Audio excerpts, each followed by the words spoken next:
Guiliano and Jack Alexy just went 1-2 in the men's 100 free at the 2024 US Olympic trials. And hearing that, I'm sure one thing immediately comes to mind. Yes, Caeleb Dressel will not get a chance to defend his gold medal from 2021. But let's take a look at the new faces in this event. Both Alexy and Guiliano had their international debuts last year in 2023. At that year's international team trials, they went 1-2 again, but this time with Alexy leading the pack. At 2023 Worlds, Alexy stole the show, earning double silvers in the 50 and 100 freestyles. That 100 freestyle silver came with some extra drama as Alexy had to recover from a wonky start in the semis to get a second swim. Alexy's time of 47.31 also moved him past Dave Walters for the title of the second fastest American man ever. But in 2024, Guiliano proved that his qualification for an individual world spot was no fluke. After the ACC championships, he time trialed a long course 100 free and ripped a 47.49 for a new personal best and a seriously fast time. With these two new 100 freestylers making massive strides and Caeleb Dressel looking strong in season after taking some time out of the water, this event was looking loaded for these trials. And things started cooking right away when Alexy blasted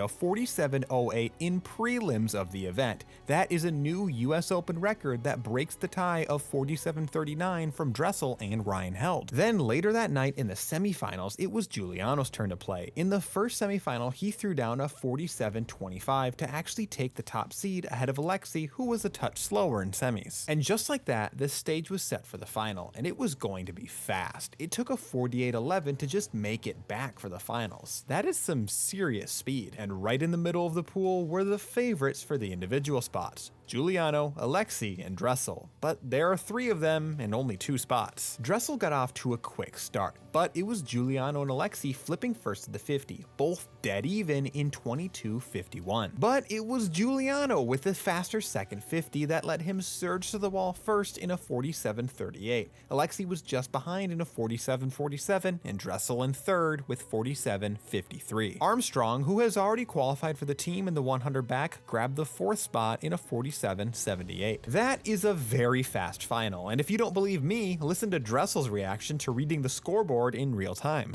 I think world record is 47.3 average, so we got a shot at that. I mean, that's unbelievably fast. Top four, top five. Oh my gosh, top six were under 40. I just saw that. Yeah, I mean, that's pretty quick. And since Dressel brought it up, let's compare the times of our top four swimmers to that world record. The top four times here add up to a 3:10.16. For frame of reference, that is exactly equal to Australia's gold medal winning time from last year's World Championships, which is the 16th fastest time in history, and that's without relay starts. That is also using just the finals results. As you may have noticed, everyone was faster in semifinals except for Dressel, who managed to tie his time from semis because he's just that good. Adding time in a big final like that isn't super uncommon, and if anything is getting more common. As these fields get faster and faster, with all those big guys making waves right next to each other, it can slow everyone down a bit. So what if we take everyone's fastest times from this meet? Well, that gets us to a 3:09.45, which is managing to inch closer to that world record time. Now, obviously, it's not as simple as just adding up those swims. Everyone needs to be having a good race on the same day at the same time and be peaking just perfectly for these games. But it is fun to look at to illustrate how fast this relay could be. Looking at the splits from this race, Alexy and Guiliano were obviously out pretty quick, tied for first. Dressel gained some ground on them in the final 50 with the second fastest closing split in the field. Who had the fastest closing split? That would be Hunter Armstrong. This was such an intense final, and it really shows why Olympic trials can be such a dramatic meet. That mad dash for the wall at the very end, just trying to grab your Olympic spots, and no matter how fast you go,